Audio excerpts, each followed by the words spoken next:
पैसे कमाने के साथ साथ पैसों को होल्ड करना आ जाए तो मेरे को लगता है कि मजा आ जाएगा। कैसे?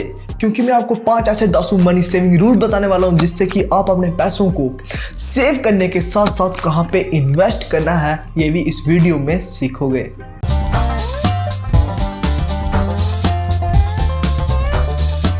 अर्ली 20s में सैलरी मिलने की खुशी तो गजब होती है और इस एक्साइटमेंट में अपनी सैलरी को पूरी तरह से खर्च करना और हमें वो सब कुछ खरीदना जो कि हमें कहीं ना कहीं खरीदने की चाह होगी बचपन में या 20s में।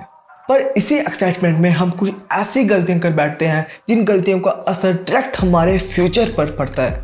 Mistake number 1, start investing late. क्या बकवास है यार, करेंगे ना इन्वेस्टिंग 40s में? No, you are wrong. If Warren Buffett start investing at the age of 11 and his money take long 60 years to show the power of compounding, then how you think if you start investing at the age of 40s, your money show the powers of compounding for within 10 or 12 years? That's nonsense. I think start investing as early you can. Mistake number 2, save money instead of invest money. अगर आप भी मेरे दोस्त चंदू की तरह जो कि अपने पैसे फिक्स डिपॉजिट में रखना पसंद करता है तो आप कुछ हद तक ठीक हो। पर आपकी मनी एफडी में रहते रहते अपनी वैल्यू को डिक्रीज करते रहेगी क्योंकि इंडिया में इन्फ्लेशन का रेट है वो 7% से बढ़ रहा है और जो आपकी मनी एफडी में डिपॉजिट की गई होगी उसका जो एनुअल रिटर्न होगा वो सिर्फ 4 या 5% ही होगा। जिसका मतलब अगर आप एफडी में 1 लाख रुपया सेव करते हो तो उसकी वैल्यू 1 साल के बाद सिर्फ 96,000 ही रह जाएगी। इसका मतलब आपको अपने पैसे कोई ऐसी जगह सेव करने चाहिए जहाँ पे आपको आपके पैसे के रिटर्न लगभग 7% से ज़्यादा मिले क्योंकि वो इन्फ्लेशन को भी बीट करना चाहिए। हो सकता है आप अपने पैसों को म्यूचुअल फंड में इन्वेस्ट कर लो, हो सकता है कि रियल इस्टेट में इन्वेस्ट कर लो और अपने नॉलेज के बेस पे जहाँ इन्वेस्ट कर सको वहाँ पे कर लो जहाँ पे आपका रिटर्न 10 से 12% तो रहे। Mistake number 3, don't think why you save money. हर इंसान के अलग अलग सपने होते हैं। हो सकता है किसी इंसान का सपना स्विट्जरलैंड घूमने का हो सकता है किसी इंसान का सपना आईफोन खरीदने का हो सकता है किसी इंसान का सपना कुछ ऐसी एक्सपेंसिव चीज़ खरीदना हो जो उसको पसंद हो। हाँ, इंसान है, हमें अपने मनपसंद चीज़ों को खरीदना चाहिए और हमें अपने गोल्स को भी अचीव करना चाहिए। पर आप इसमें कैसे अपने पैसे सेव कर सकते हो मैं आपको बताता हूँ। यहाँ पे एक 30 डे रूल। 30 डे रूल क्या कहता है?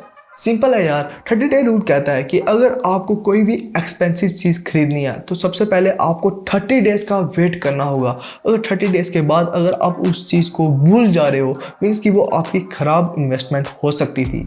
और अगर 30 डेज तक उस चीज़ को नहीं भूल पा रहे हो तो आपकी लाइफ में उस चीज़ की बहुत ज़्यादा ज़रूरत है और वो आपके लाइफ में कुछ वैल्यू ऐड करने लायक है। आप उसमें इन्वेस्टमेंट कर सकते हो और आगे बढ़ सकते हो, जिसमें मैं आपको 100% गारंटी दे सकता हूँ ये रूल आपको आपकी लाइफ में हमेशा हेल्प करेगा और आपके पैसे कहीं आलतू फालतू चीज़ों में तो नहीं लगवाएगा।